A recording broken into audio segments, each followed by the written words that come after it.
नमस्कार मित्रांनो, आज आपण परत एकदा आलो आहे कवठे येथे.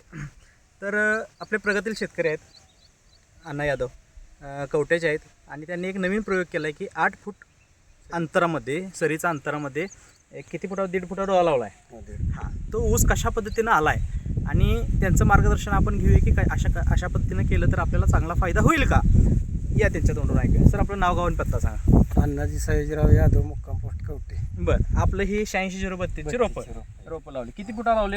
1.5 फुटा. 8 फूट 8 फूट सरी. 8 फूट सरी. 8 फूट सरी. दाखवा जरा मित्रांनो. असं हे अंतर आहे 8 फूट आणि दोन्ही रोपांच्या मधलं अंतर आहे 1.5 फूट. पण कशा पद्धतीनं आज हा आपण प्रयोग आपण पहिल्यांदाच करतोय. पहिल्यांदा कशा पद्धतीनं आपल्याला वाटतंय की बाबा काय काय डेव्हलप होतील रोपं? आळवणी फवारणी केली. आळवणी फवारणी केली. अल्ट्राकिनची आळवणी एक सोडल्या. हां, परत 12-61-19-19 एक आळवणी सोडल्या आणि परत 9-24-24 एक पोत लागवडीचं एक पोत ड्रीपमधनं सोडलंय आणि एक 5,000 रुपयाचा डोस केलाय.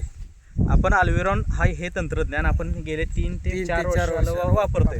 त्याचा काय फायदा झाला या रोपांना? त्याचा फायदा काय झाला, रानाला मोशी राहिली ना, रान एकदम मऊ आहे, रान भुसभुशीत आहे एकदम. त्याचा फायदा राहील.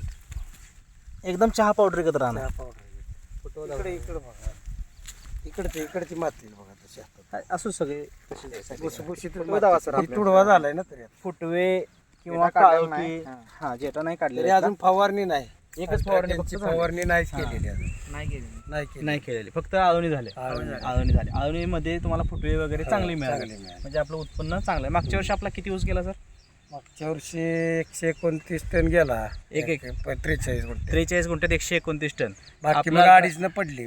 बाकीचं अडीच टनानं पर गुंठ्याला अवरेज पडले, म्हणजे एकरी 100 टन आपल्याला अवरेज पडले. बरोबर. आपण अल्ट्राकॅन हा यूज केला त्याला. बरोबर. ह्या टेक्नॉलॉजी वापरून तुम्ही समाधान आहे? इथं पण ह्या वर्षी 100 टन काढायचं. 100 टनाला त्यापेक्षा जास्त टार्गेट आहे माझं. येस, हेच पाहिजे महत्वाचं. 100 तर आहेच, पण त्याच्यावर निघाल्यासाठी मी केलंय मला, कारण त्यावेळी उसाची जाड्याची वाटली नाही. नाही, पण संख्या आपली जास्त होती त्यामुळे जाडी कमी वाटली, पण उतारा अवरेज जास्त जास्त मिळालं. संख्या जास्त होती. आता यामध्ये तुम्हाला जाडी मिळेल कारण ह्यात अंतर जास्त आहे. म्हणून तर मी हे प्रयोग मागच्या सरी लहान होती आणि संख्या जास्त झाली. 4.5 फूट सरी. 4.5 फुटा सरी होती, पण संख्या जास्त झाली होती. त्यामुळे आपल्याला जाडी मिळाली नाही, पण उसाची संख्या बी आहे 17-18 आता फुट व्हायची.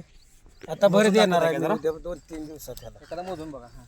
1, 2, 3, 4, 5, 6, 7, 8, 9, 10, 11 आणि 12 सगळीकडे एकसारखे आहेत. जास्त जायची. 12, 13, 14, 15 एवढे फुटे आपल्याला भरपूर आहेत. आणि या वेळेला पण मित्रांनो 100 टन 125 टनाचं आम्ही टार्गेट 130 टनाचं टार्गेट आमचं आहे. हां, हे सगळ्यात महत्त्वाचं आहे. रानात स्वच्छता पाहिजे आणि त्याला आपण भरणीपर्यंत उसाला एक असते की भरणीपर्यंत आपण चांगलं लक्ष द्यायचं असते. चांगले डोसेस किंवा औषध फवारणी, आळवणी हे भरणीपर्यंतच करायचं असते. तिथनं पुढे उसाला जास्त काही काम नसते. पण तिथंपर्यंत जर शेतकरी बांधवांनी चांगलं लक्ष दिलं तर 100 टन जर ड्रीप असेल त्यांना एक चान्स आहे की महिन्यातनं एक 5 किलो तरी त्याला सोडावं खत कुठले तरी ड्रीप असणार. हा, ड्रीप असणार सोडा, म्हणजे ते कायमस्वरूपी काळू की राहणार. बरोबर. मी आतापर्यंत सोडलेलं नाही, पण आता इथून पुढे सोडणार. नक्कीच. ह्या रिझल्टवर तुम्ही समाधानी आहात? इतर शेतकऱ्यांना काय सल्ला द्याल? इतर शेतकऱ्यांना सल्ला देईन, हे औषध वापरून पहा एकदा. एका एकरासाठी घेऊन पहा ते. 100% रिझल्ट. 100% रिझल्ट. तुम्ही दिलेल्या अभिप्रायाबद्दल तुमचा मनापासून आभार.